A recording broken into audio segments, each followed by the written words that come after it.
Hey gamers, what's up? Muzz here from L1 Games once again with a video for you. Today I wanted to talk a little bit about the Atari 2600 and some facts that you may or may not have known about the system itself. Now a lot of this is common knowledge and some of it is obscure, but I think the most interesting thing is that this is from a time before there was really a video game history to look back on. And it gives us a chance to see what video game developers of the time were thinking when they came up with certain designs and ideas. So let's get right into it.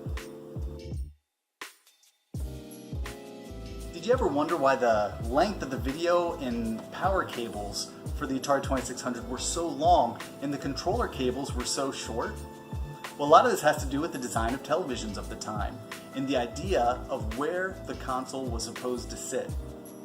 TVs in the late 70s were not like TVs today. So you had mainly floor model TVs sitting in living rooms and everything. And back then, a lot of people didn't have TVs in their bedrooms and stuff. Like when I was a kid, you kind of had to be rich to have a TV in your bedroom. So we had one big floor model, a 25-inch Zenith floor model TV in our living room, and that's where my Atari was hooked up. The thing about this was you couldn't put the console on top of the TV because the wires would hang in front of it. So when Atari made the 2600, the idea was that the console would actually sit in front of the TV, maybe on the floor or on the coffee table. So those video and power cables had to be super long. And because you were bringing the console to you, the controller cables didn't have to be long at all. So it's kind of a unique design, and it shows a time where people's entertainment systems were set up a lot differently than they are today. The next fact is also about the design of the console. Why the wood paneling? Well, again, this one's easy if you look back and you consider designs of entertainment equipment of the time.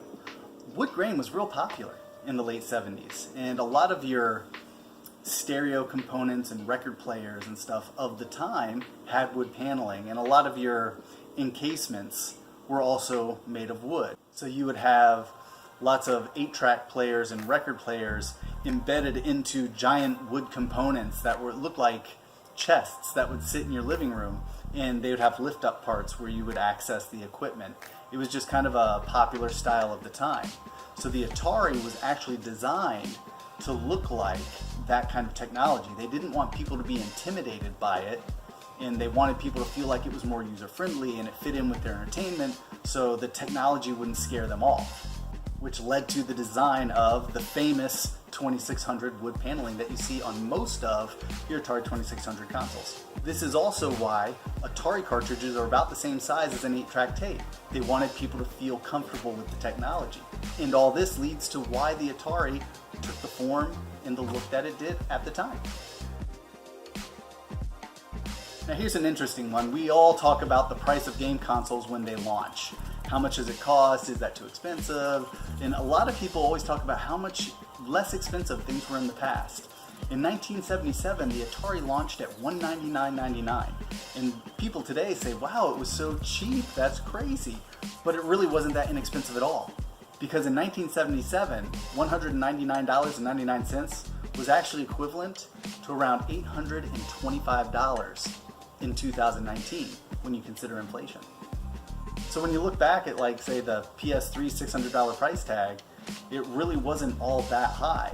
It's just that technology has become less expensive to produce, and as we balance it with our economy, it just seems like things are cheaper today.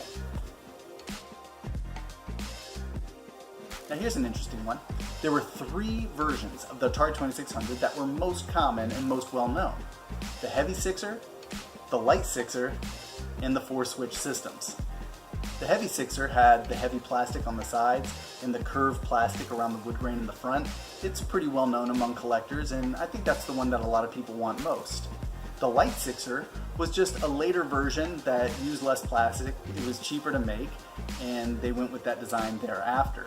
And after that, they did the 4-switch system where they put the difficulty switches on the back, and it only had 4 switches on the front. But there was actually a version of the 4-switch system that was shipped in a box that showed the Heavy 6 body with a 4-switch panel on the front. And this is a cool one to add to your collection. I can only imagine that they superimposed the image of the 4-switch panel on the front of a Heavy Sixer to give that image for the new version of the system, but they didn't want to redo all the box art.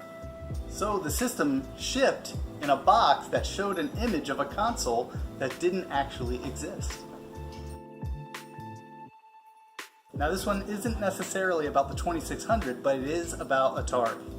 Did you know that at one time Atari actually employed Bill Gates?